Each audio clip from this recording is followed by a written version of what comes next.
Olá, irmãos, vamos fazer uma meditação na Bíblia Sagrada a respeito dos idiomas que existem na Terra, né? A Terra, inicialmente, em toda a Terra havia apenas uma linguagem só, né? Uma só maneira de falar. Mas por que agora então passou a existir tantas línguas, né? Tantos idiomas, né? Se tudo começou com uma só língua na Terra? Nós vimos que depois do dilúvio, né? A família de Noé,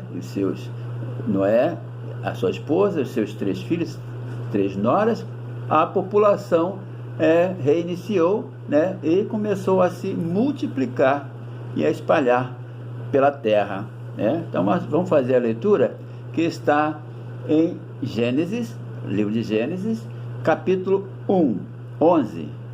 Gênesis, capítulo 11, versículo de 1 a 9, que vai falar da Torre de Babel, né? Que era ali na antiga Babilônia, que hoje é o Iraque, né? Então, essa população, após o dilúvio, também povoou toda a terra, mas houve um acontecimento ali que não agradou a Deus, né? Mais uma vez o homem sempre aprontando para Deus, e Deus não se agradou, e aí então a população que falava um só idioma, né? Uma só língua, não se agradou, então Deus aí permitiu essa confusão de línguas, né? De idiomas espalhados por toda a face da terra. Então a Bíblia relata que isso tudo aconteceu por causa desse acontecimento que está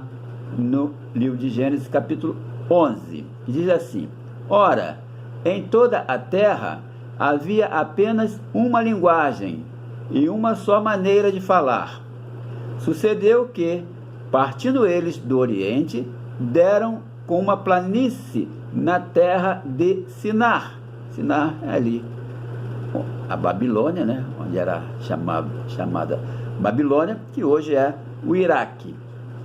E habitaram ali, e disseram uns aos outros: Vinde, façamos tijolos e queimemo-los bem. Os tijolos serviram-lhes de pedra, e o betume de argamassa. Disseram: Vinde, edifiquemos para nós uma cidade e uma torre cujo tope chegue até aos céus, e tornemos célebre o nosso nome, para que não sejamos espalhados por toda a terra.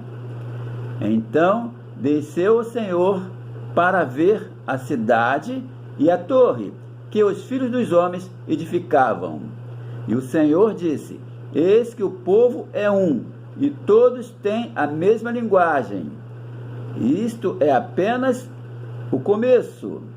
Agora não haverá restrição para tudo que intentam fazer.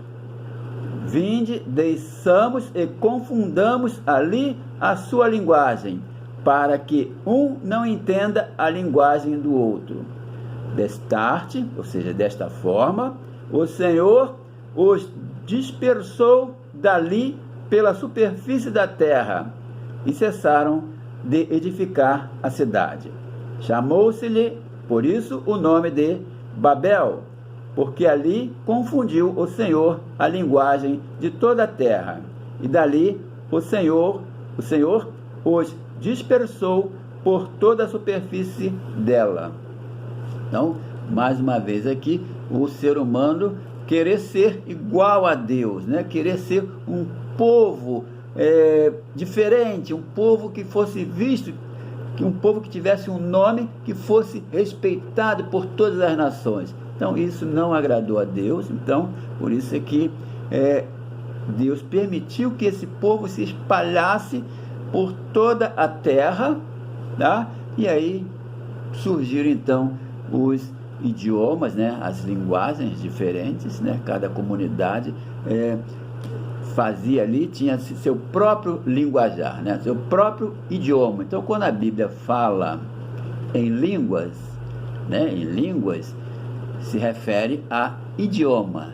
Línguas estranhas, línguas estrangeiras, significa idiomas. Então, e como então, já que a terra, né, toda ela estava com vários povos, várias nações, né, cada uma com um idioma, como é que poderia ser, então, o evangelho ser pregado?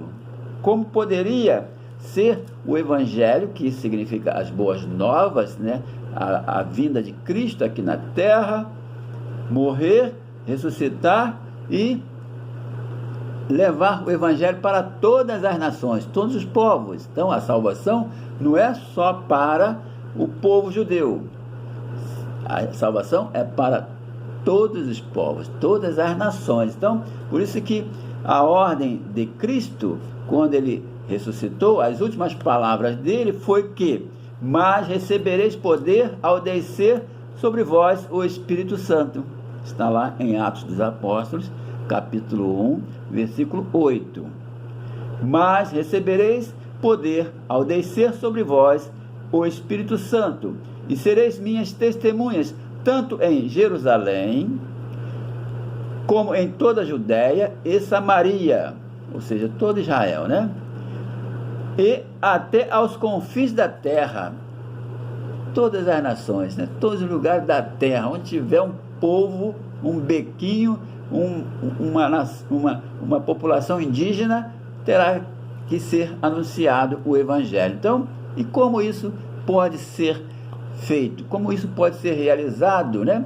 Como as pessoas podem ir em outros países se eles não sabem falar o idioma de lá, a língua de lá? Então, por isso é que Deus, o Espírito Santo, deu os dons de línguas, os dons de idioma. Então, quando eu falar em línguas, entenda-se idioma.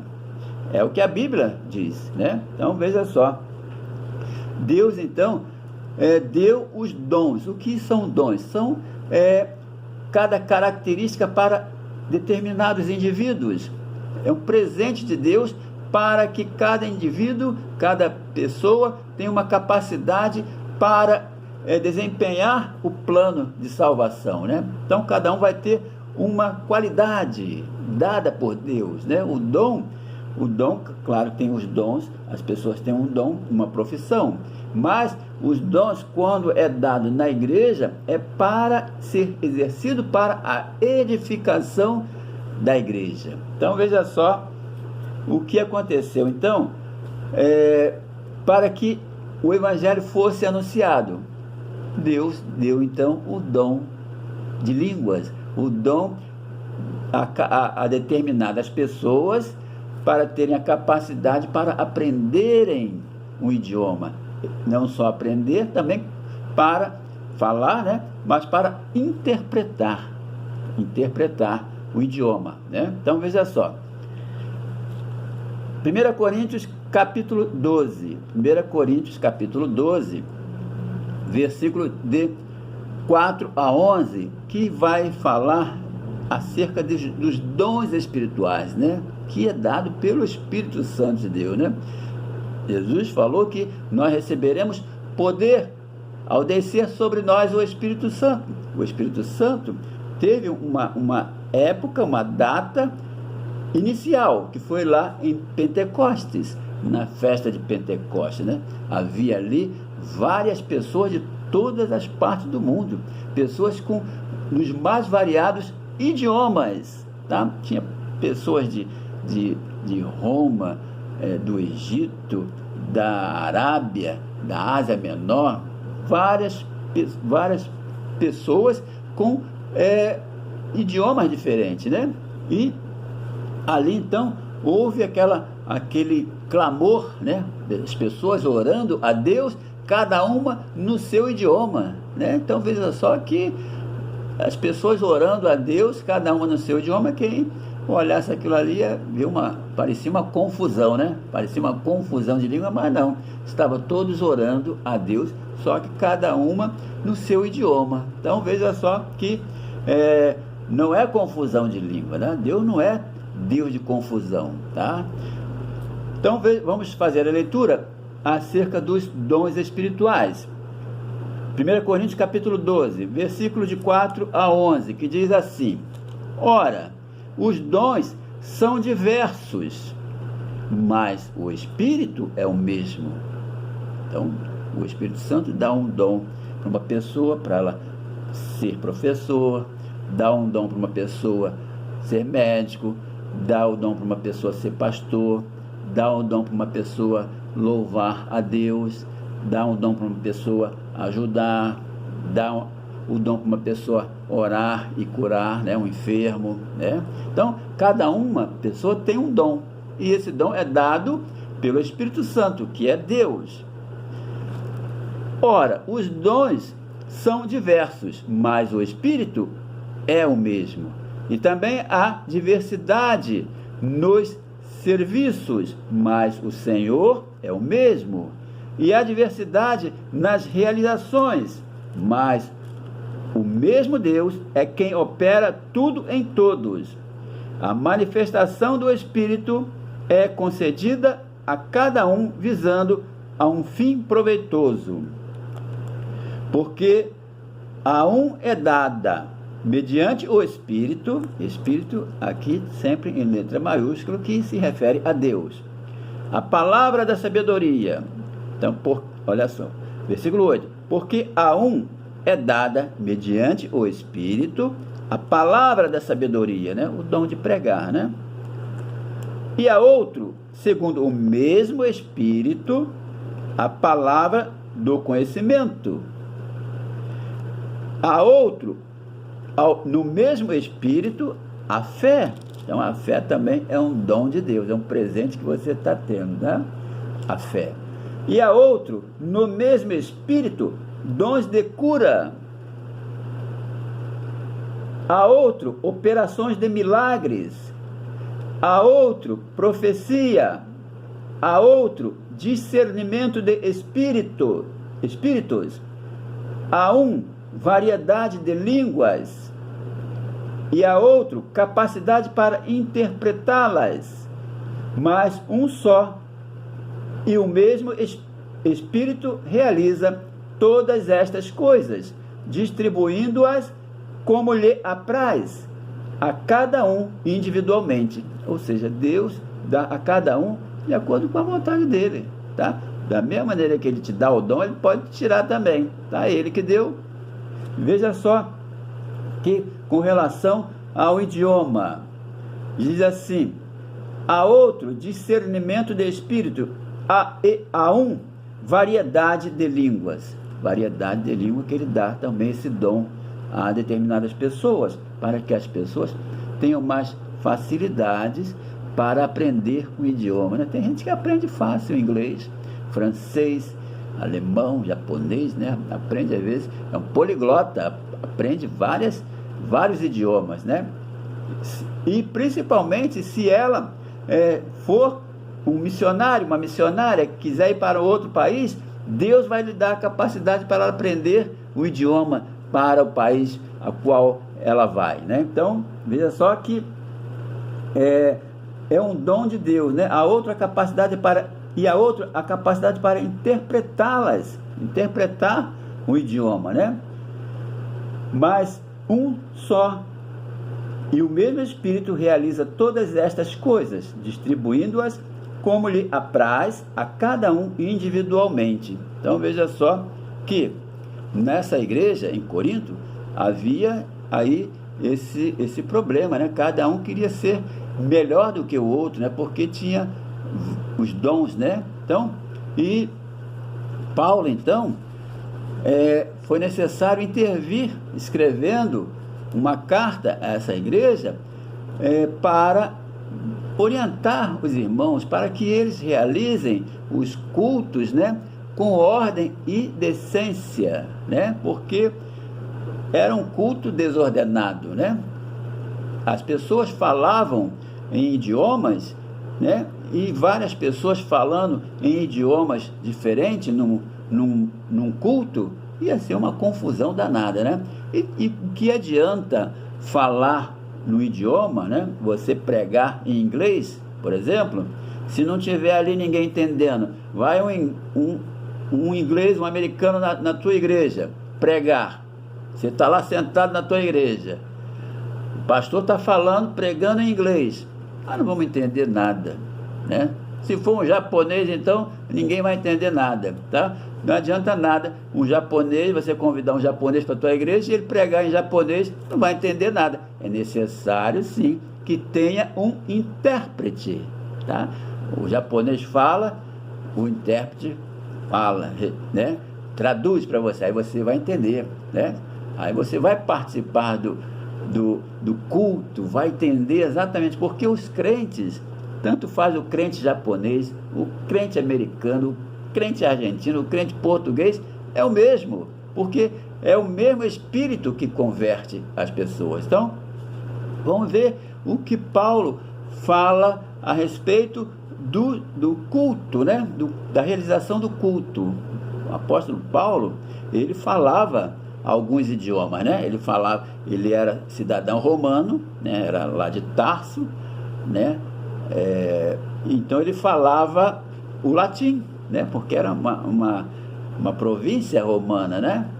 Lá em Damasco. Então ele falava o latim, falava árabe, ficou quase 3 anos lá na Arábia, falava o hebraico, porque ele viveu ali em Jerusalém, né? E falava grego, porque era a língua universal naquele tempo. Então ele falava 4 idiomas. Então é por isso que, com relação ao culto, né, e o dom de a pessoa falar idiomas deve ser feito, então, com ordem e decência. Então vamos fazer a leitura na primeira carta de Paulo aos Coríntios, capítulo 14, com relação ao culto. 1 Coríntios, capítulo 14, versículo de 26 a 33, que diz assim: Que fazer, pois, irmãos, quando vos reunis, ou seja, fazer um culto, né? Um tem salmo, ou seja, cantar, né? Recitar um salmo. Outro, doutrina, prega, né? Este traz revelação, aquele, outra língua, e ainda outro, interpretação. Então, cada um ali está com um dom, né? Seja tudo feito para edificação, tá? Para o crescimento espiritual da igreja. No caso de alguém falar em outra língua, falar em idioma, né? O que eu falei, se você chamar um japonês para pregar na tua igreja, deve ter um intérprete, né? No caso de alguém falar em outra língua, que não seja mais do que 2 ou, quando muito, 3, né? Cada um falando no idioma vai ser uma confusão danada, né? E isto sucessivamente, um de cada vez. Haja quem interprete. Não adianta, ninguém vai ser edificado, tá? Se falar em língua, se ninguém entender, não vai haver edificação nenhuma. Então é necessário que quem fala em língua, alguém interprete para saber o que está falando. Língua, que eu digo, idioma, tá? A língua, as línguas reconhecidas pelo próprio Deus, tá? São os idiomas: inglês, alemão, francês, italiano, né? Português e centenas de dialetos, né? De idiomas que espalhados pela terra. Versículo 28. Mas não havendo intérprete, se não tiver intérprete, fique calado na igreja. Se não tiver intérprete, não adianta ficar falando em alemão, para ninguém vai entender, né? Falando consigo mesmo e com Deus. Tratando-se de profetas, falem apenas 2 ou 3. Profetas, aqueles que pregavam, né? E os outros julguem. Se, porém, vier revelação a outrem, que seja assentado. Cale-se o primeiro, porque todos podereis profetizar, um após outro, com ordem e decência, né? Para todos aprenderem e serem consolados. Os espíritos dos profetas estão sujeitos aos próprios profetas, porque Deus não é de confusão, e sim de paz. Então veja só, os cultos devem ser com ordem e decência. Um culto tem que ter uma hora para começar, uma hora para terminar, tá? Tem que ser um ambiente de paz, não pode ser um ambiente de gritaria, tá? E tem que falar claramente, né? Hoje que nós presenciamos, né, aí pelos cultos, né, essa glossolalia é uma língua que ninguém entende. Então, é uma língua que eu não vi na Bíblia, já pesquisei isso, não entendo nada do que eles falam. Entendo sim que se for falar, se trouxer, já assisti cultos em que houve um americano pregando, foi uma das mais belas mensagens que eu vi, mas porque tinha um intérprete, que eu não entendia nada de inglês. O americano falava, o intérprete falava, tá? Traduzia. Então foi um culto abençoado, tá? Nós participamos e entendemos desse culto. Então, falar em línguas estranhas, são essas línguas estrangeiras, e não isso que nós presenciamos por aí, tá? Então, a igreja precisa ser edificada, precisa ser fortalecida, o crescimento individual, espiritual de cada um dos irmãos para o fortalecimento do corpo de Cristo. Então, que Deus nos abençoe, que Deus nos dê a direção para procurar as igrejas que preguem a palavra claramente. Em nome de Jesus, amém.